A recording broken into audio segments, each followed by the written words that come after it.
Hey guys, it's Danny. Welcome to a new episode from our Q&A series. We have been renewed for a new year, for a new season.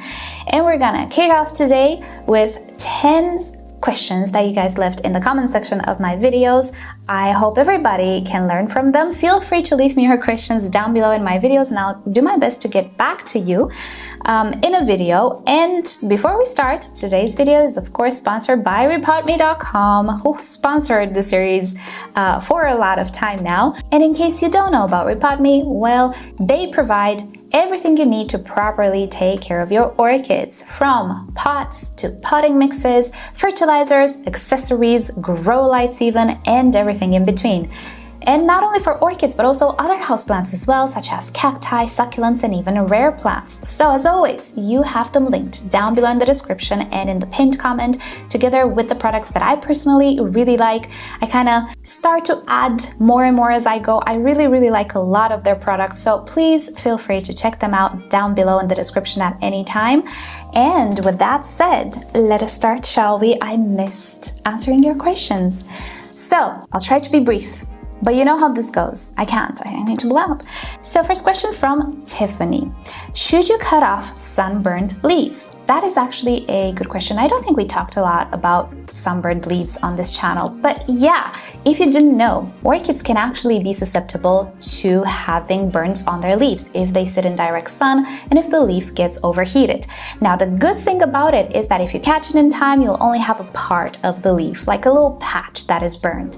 Case in which, absolutely not, you should not cut the entire leaf, because whatever is left green, it will photosynthesize and it will just function normally. Sometimes you can like carve a little bit the area that is affected, but I don't find that it looks nicer. There is also no benefit, and the less open wounds you can create, the better. So in my opinion, just let it be. If it just has a spot or two, the leaf will see what it will do. The orchid actually will see what it will do. The leaf might fall off on its own, or if it's viable, it can remain on the orchid and work normally.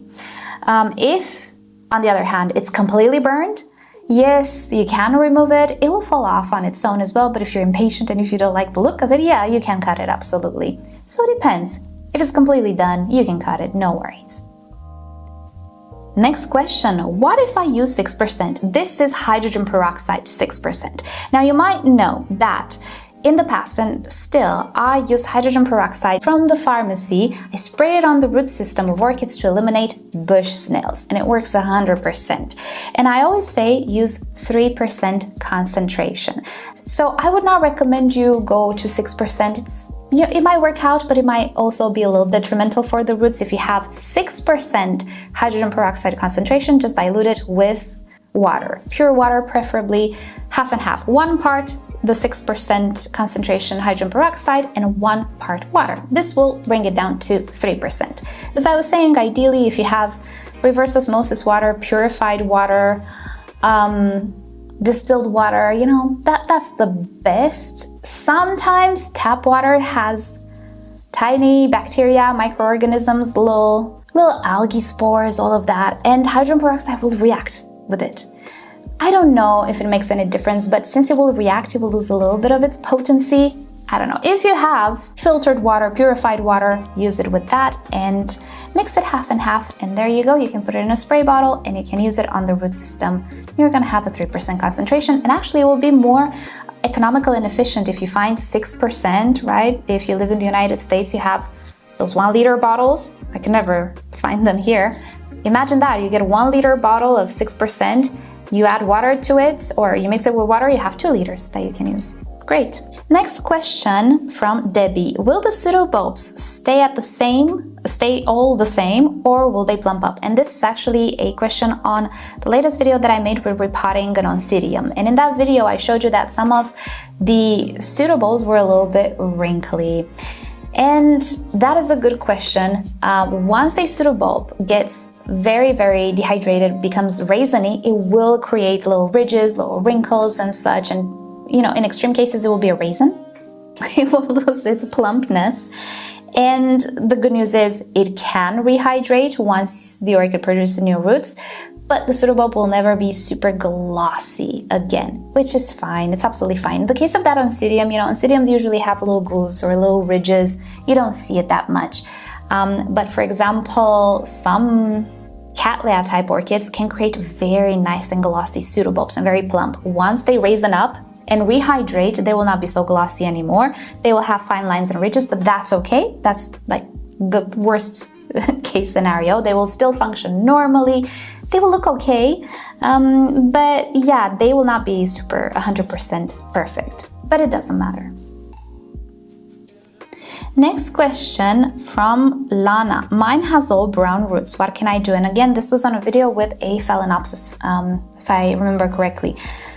Well, brown roots could mean that the roots are not alive anymore. Could mean that they're mushy. It's not the case all the time. Depends, what you mean by brown. Some orchids do have brown roots, for example, Paphiopedilums. So the best thing to do if you suspect the roots inside the pot are a little sick, remove the orchid from the pot and squeeze a little bit the roots. If the roots are mushy, papery, you can remove the velamen. You have that root left behind, the roots are dead. Cut everything that is mushy and dead and repot the orchid into fresh medium. I actually have a video in which I stumbled upon this very specific case. I'll put it down below. I made it into an Orchids Care for Beginners video. There are multiple ways to go about it, depending on the state of your orchid, but I do believe that video will give you some ideas. Practically what I like to do is, I cut away everything that's dead. If the orchid still has 4 or 5 good roots, I repot it normally, put it in an adequate sized pot, put fresh medium, and she's good to go. But if the orchid is completely rootless after this process, if you have a bad case of root rot, I might try to put it in what I like to call an ICU. You will see in that video actually, because I do deal with an orchid that has a lot of brown mushy roots. So check the description down below, I will add it for you. Next up, a question from Air Force Veteran 1. Can I cut the flower spike on my Phalaenopsis? It's continuing to get longer and longer. It's 41 inches above the leaves, oh my gosh, of the plant. It also has more flower spikes growing. Can you tell by the flower what type Phalaenopsis it is? Okay, multiple questions here. If you can, how can I send you 2 photos of the flowers? All right, so first and foremost, how long do the flower spikes get? Depends on the orchid. Some Phalaenopsis orchids, especially the big ones from the flower shop, they can actually create very long flower spikes. And I'm looking to the side because I want to show you someone. They usually have a species that naturally creates long flower spikes in their parentage, because these orchids at the flower shop are hybrids. Let me show you which one I'm talking about, because she's the tall lady. Okay, she was not easy to get, but here she is. This is Phalaenopsis schilleriana. Some of you might recognize it. It was a little hard to get her out, but look at this flower spike. It has 2 flower spikes. Mind you, my flower spike is not as long as it could be because it reached the grow lights. I think I showed you in a video, and the tip is burned. Can you see if I put it like against the white background? The tip is completely burned. So it could have been much longer, but it does have, these secondary spikes. This is a very, very used orchid in hybridization because it's beautiful. It creates a lot of blooms. It creates these beautifully arching flower spikes. Some people don't like them, as yourself maybe, but some people really do. So how long will your orchid flower spike grow? Indefinitely, I don't know. Could be a meter at some point. Depends on the orchid, depends. If it produces such a long flower spike, it might mean it has energy and it's healthy, so you should be proud. But yeah, it all depends on the variety or the species that are in the parentage. Mini Phalaenopsis, if you're looking for something compact, I'll show you something compact. Right, okay, so if you're looking for something more compact, consider miniature Phalaenopsis. They will not remain very mini, they will be more of a medium size, but usually their flower spikes are a lot shorter. Flowers are tinier as well, obviously, but they are a lot more compact and easy to manage in a home. You can put them on your windowsill or wherever. They kind of fit anywhere, right? So it's up to you. But I would be very proud of a 41 inches flower spike. Can you tell by the flower what type of Phalaenopsis it is? Well, yes, if you mean like the name, yeah. Thing is, there are a lot of hybrids. So it's gonna be a lot of search, a lot of Google search. For example, this one, yeah, it's Sogo Vivian. And I know that it is. Don't mind the variegation. I know that it is because I recognize the flowers. Usually these Phalaenopsis at the flower shop don't have a tag. So we have to like Google it, but it doesn't really matter. But yeah, you can recognize it from the flower. It's just not 100% sure, and it takes a lot of Googling. Feel free to send me photos in the community section of YouTube. Now people can upload photos, and if you'd like, I'll try to take a look for next time. Next question from Jane. How do your phals get so many roots? Any new roots I get, I lose that many. I am about done with trying to grow them. Oh no. Okay. Yeah, I do get a lot of roots, and like this is the norm. But it all has to do with repotting these orchids in the correct medium. That's one. The medium needs to be adequate. First of all, repotting into fresh medium. If you're dealing with old medium that is acidic and broken down, yeah, you're gonna have issues. I'll link you, because I think I already posted it. I'll link you to the first video I made on repotting and why it's important to repot at the right time. So I bet there's something wrong with your potting mix. There could also be something wrong with the water you use. That's not a very common thing, but sometimes it happens. So if you've never repotted this orchid, you should repot it into fresh medium. It's a major thing in orchid maintenance to repot it, especially new orchids, which have been usually grown in the same medium for years upon years. Not really, 2-3 years. The medium is already done. It needs refreshing. So that's my guess. I can't say for sure, but obviously you can save your orchid and you can do better. And I will also share with you down below my video on repotting, which covers multiple like scenarios and reasons, because it's hard to guess what the problem is. But it's not the orchid and it's not you, it's probably the medium and the environment it's in. Next comment or question from Teresa. I have an orchid that has grown a very strong and pretty big fan and is now growing 2 more. Is that normal? Yes, this is a question left on a Paphiopedilum orchid video.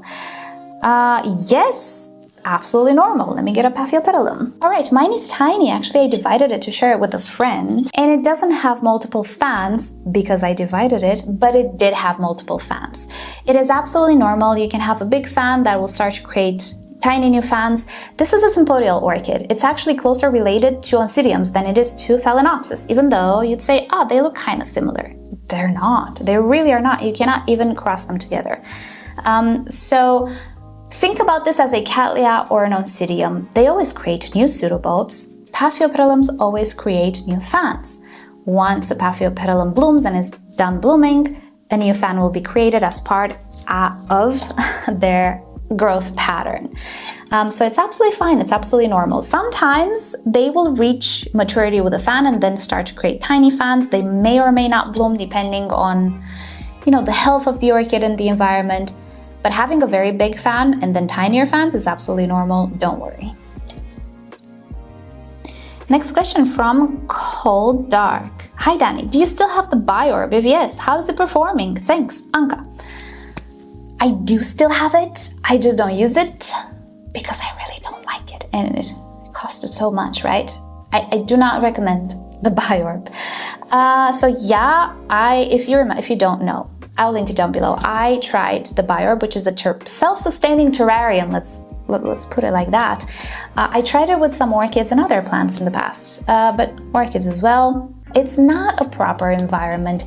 I thought it would maintain, some humidity and all of those things. And the thing is, either you have too much humidity if you shut down the fan, either you don't have enough.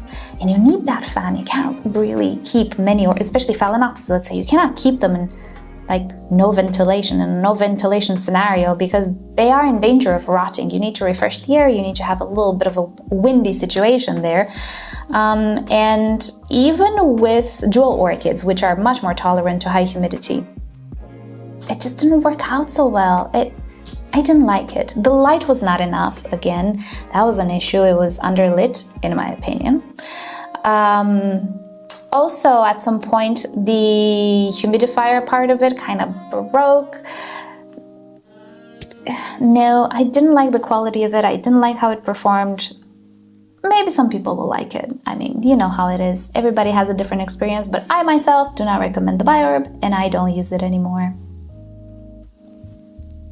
Next question from Bisrati. I found an orchid at work in 2020, very leathery and no air roots. I nursed it back to health, constantly have new leaf growing and many air roots. It has not flowered for me. Is it a dude? Okay, that's why I chose this question. Thanks for your channel. Okay, first of all, you might hear in some of my videos saying she, he, whatever. Okay, don't misunderstand. It's purely because of Latin grammar. My native language is Romanian, which is a Romantic language, derives from Latin. We have genders for nouns. It's a weird concept, kind of hard to explain. Purely grammar, nothing else. We don't believe the table is a girl or anything, but it's a feminine noun. And as such, the adjectives that follow and pronouns and everything, they're all like feminine, you know? Again, if you're an English speaker, hard to kind of explain, but for me, a Phalaenopsis or orchid in general is a female noun, so most of them are kind of she. But then you have dendrobiums, which the name sounds masculine. Yeah, nobody refers to dendrobiums as a female. It's a rule in grammar for sure. But anyway, I cannot call a dendrobium a she, because it's a dendrobium, it's a masculine. I cannot explain it, it's a feel.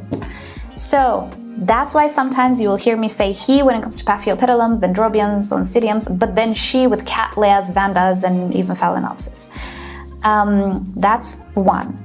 Second, orchids, the vast majority of them that we can grow don't have genders. There are some orchids which, or plants in general, that can produce either male flowers, either female flowers. I don't know if they can produce only female flowers or only male flowers, but I know for sure there are some orchids that produce female flowers and male flowers, distinct. So we can talk about that, but the plant itself is not a female or a male. With orchids, it doesn't, the ones that we have, it doesn't work like that. And most likely the reason why it didn't flower for you is because you probably did not offer the cool down. I'll link you down below again to a video that talks about the cool down that triggers flower spikes. That's like the thing with Phalaenopsis that makes them bloom in our homes, the cool down in the nighttime in autumn time.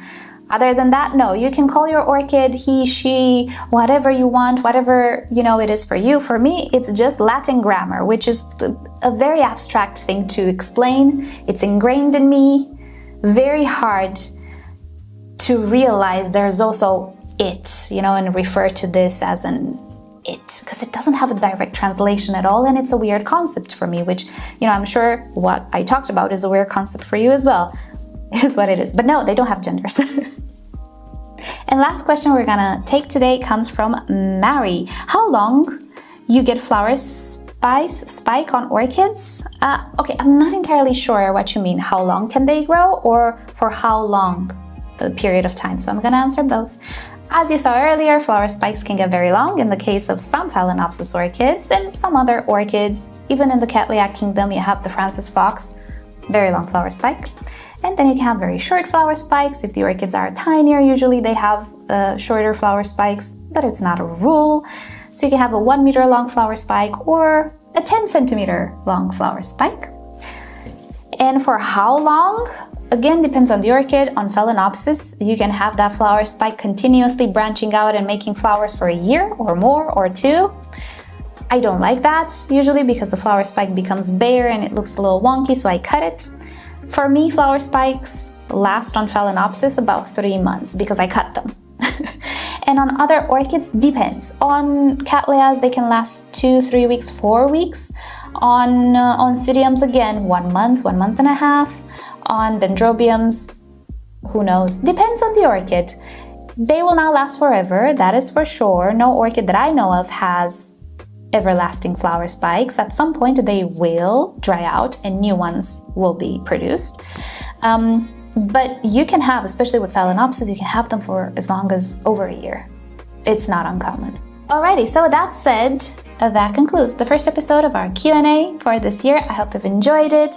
Leave me your questions down below in the comments section and I'll try to get to them as soon as possible. I hope you've enjoyed, and thank you so much for hanging out with me. Thank you rePotme for sponsoring us yet another year and sponsoring obviously this video. And with that said, I'll see you all next time. Bye!